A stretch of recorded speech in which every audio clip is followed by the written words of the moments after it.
Hello and welcome to another Maplestory 2 video, and today we're gonna cover up the list again because I've been updating the list. I noticed there's a lot of people on the official Discord linking my old one and saying there's really bad advice and such. So I figured out I might as well take more time and look up on each comments and such that people have been using. And I feel like I've done a better job now covering up the extra or the bonus stats that you can achieve for your endgame.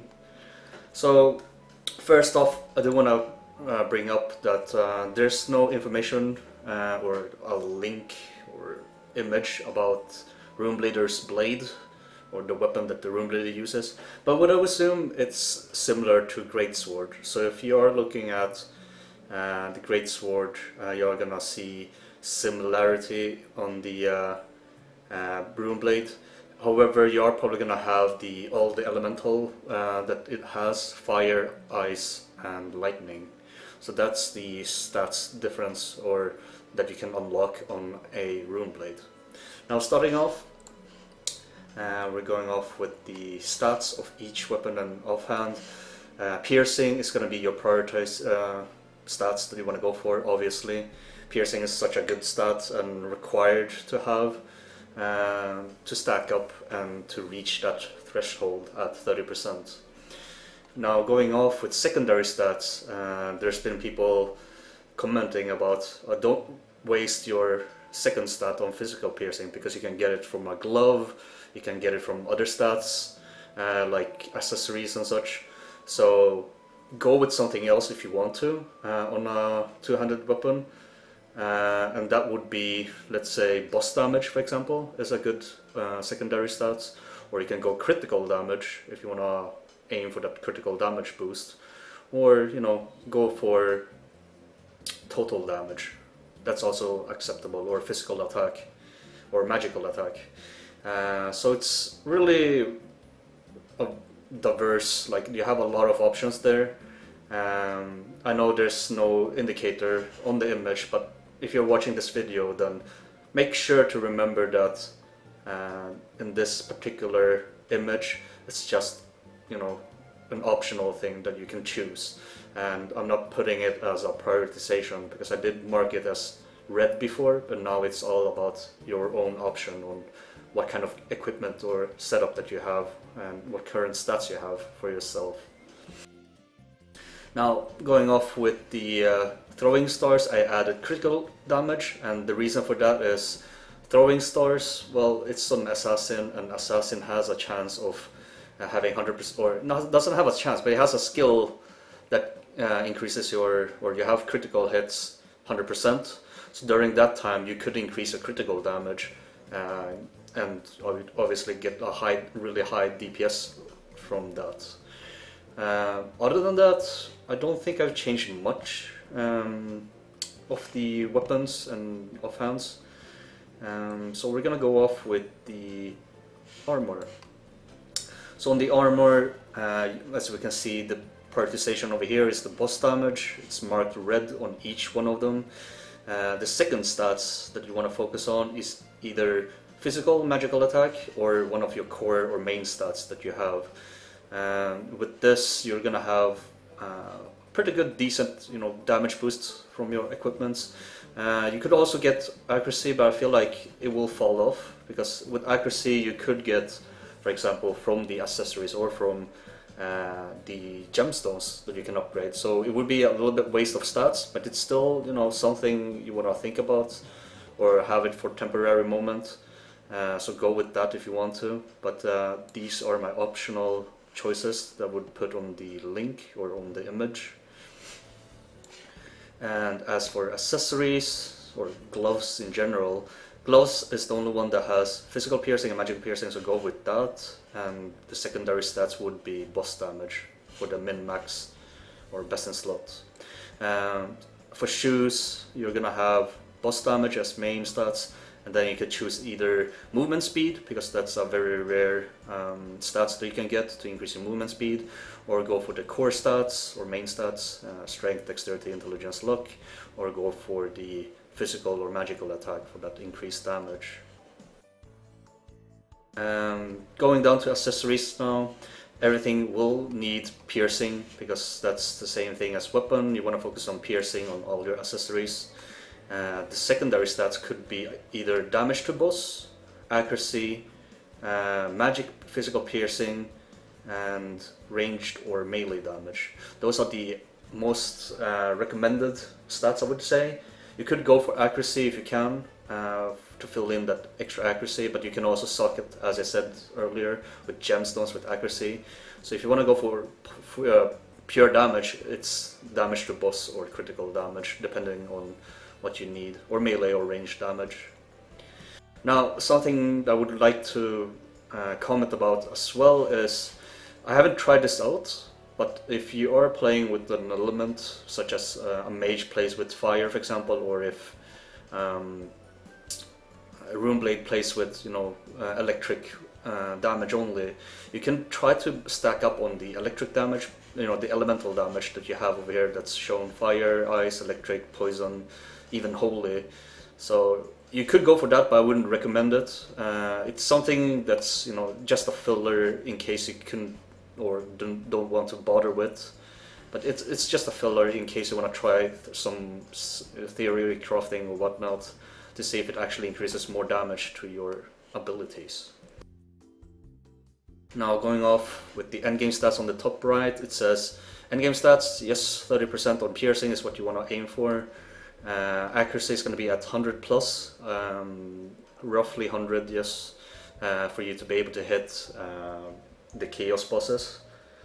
And then you're going to want to have around 10 to 15% physical or magical piercing, and with that you can gain it either from the weapon or from the gloves, as I mentioned, so that's something you can focus on. And crit damage is capped at 250%, so if you reach 250% of crit damage, you're at maximum crit damage. But I figured I might as well place that in if you want to focus on crit damage. And for gemstones, it's accuracy and damage that you want to focus on. You could go for core stats such as strength, luck, intelligence, dexterity, but my recommendation would be accuracy, considering that you did not spend any of those on your equipments, for example. Then gemstones is the only way to increase your accuracy.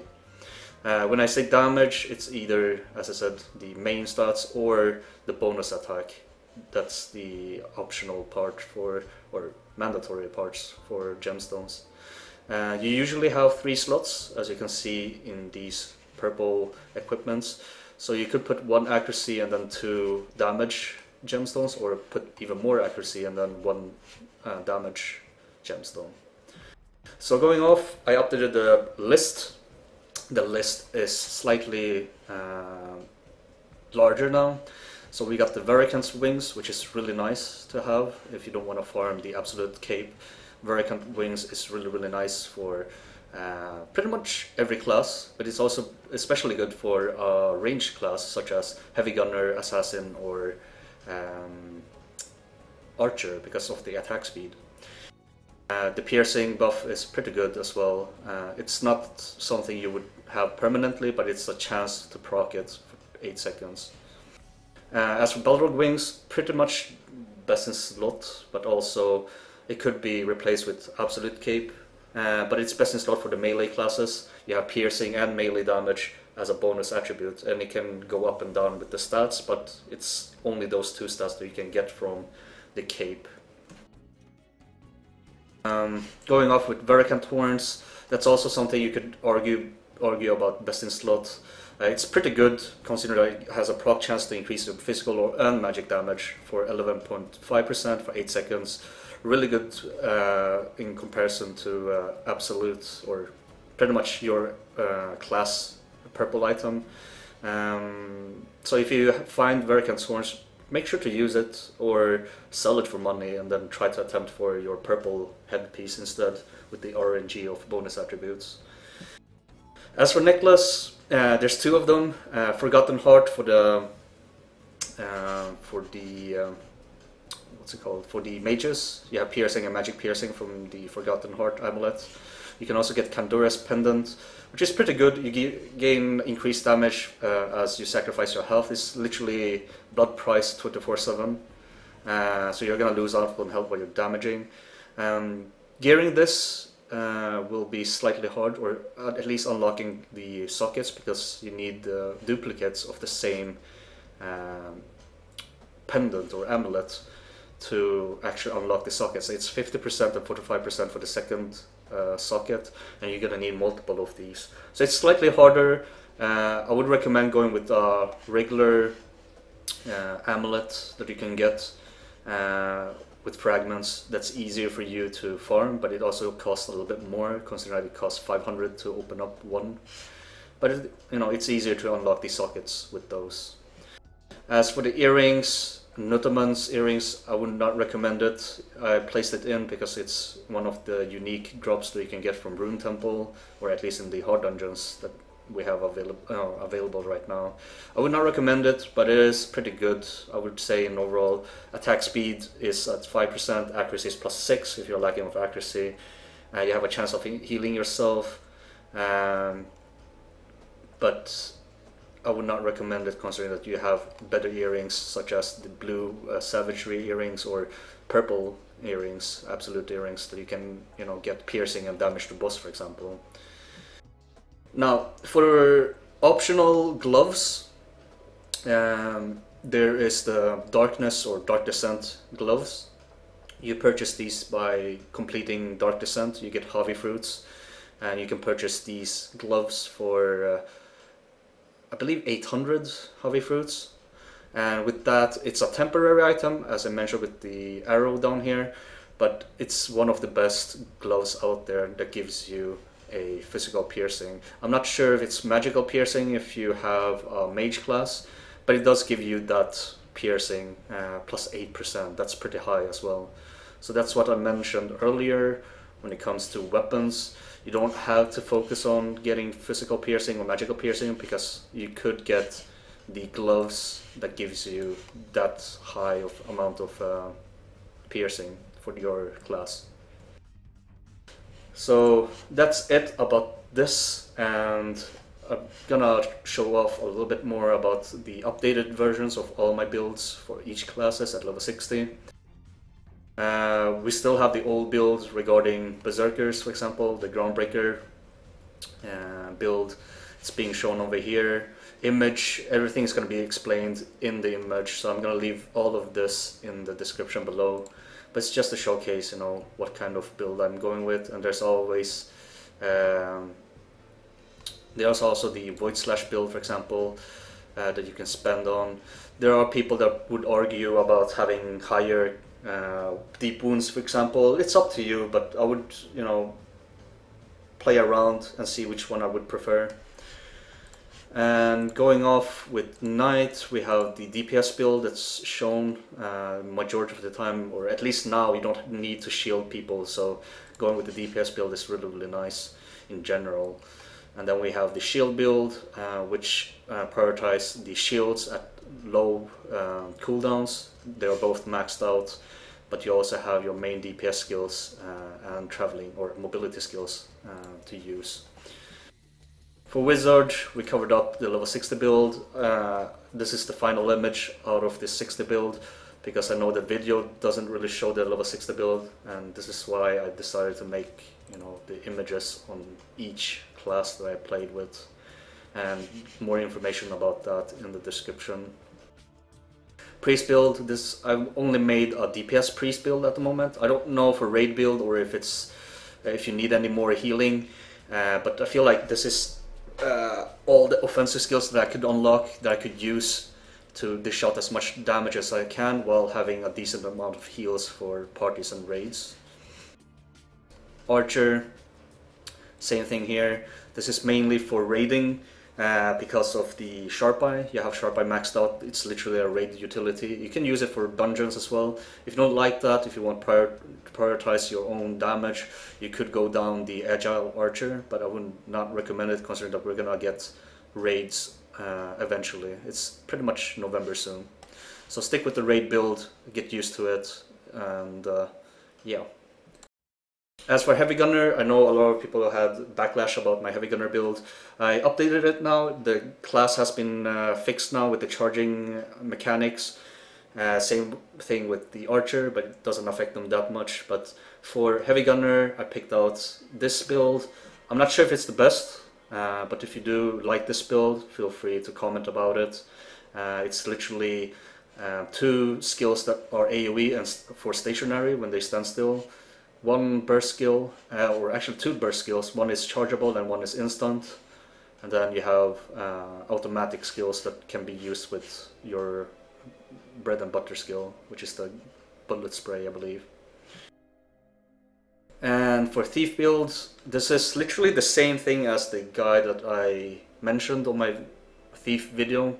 It's literally a mix of both cuts and poison. You have the minimal for the poison, so you can min-max the stacks of poison and then use the surprise attack at the end of the timer of the tick. And you then have maxed out haste and you have maxed out vicious cuts. You have some OCD between having 4 points in both poison and the cut and kick passives. I felt like that was a pretty decent way of balancing the both poison and cut build. You'd also have 2 extra skills now over here. That's quick step for dodging with stamina, and you also have the blade dance, which you can use with cunning to avoid damage. It's literally your iframe skill that you unlock. So I figure out you have some survivability, but you also utilize a lot of skills with the thief.